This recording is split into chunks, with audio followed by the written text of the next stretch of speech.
2 ఉల్లిపాయలు, బిర్యానీ ఆకులు, లవంగాలు, దాల్చిన చెక్క, యాలుక, అల్లం వెల్లుల్లి పేస్ట్, పసుపు, ఉప్పు, కారం, జీలకర్ర, కస్తూరి మెంతి, నిమ్మకాయ రసం, ఫ్రై చేసుకున్న ఉల్లిపాయలు, కరివేపాకు, కొత్తిమీర, పుదీనా, జీడిపప్పులు, బిర్యానీ మసాలా, పచ్చిమిరపకాయ 2 స్పూన్లు, పెరుగు కలుపుకోవాలి.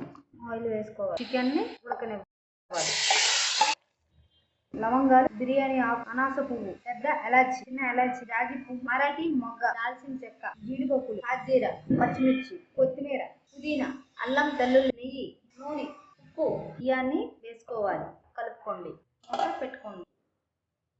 మనం ముందుగా చికెన్ రెడీ చేసుకున్నాం కదా, వేసుకోవాలి. చికెన్ని కొంచెం వేసుకోవాలి. పుదీనా, కొత్తిమీర, ఫ్రై చేసుకున్న ఆనియన్, బిర్యానీ మసాలా, ఆయిల్ వేసుకుని, నెయ్యి, నిమ్మకాయ.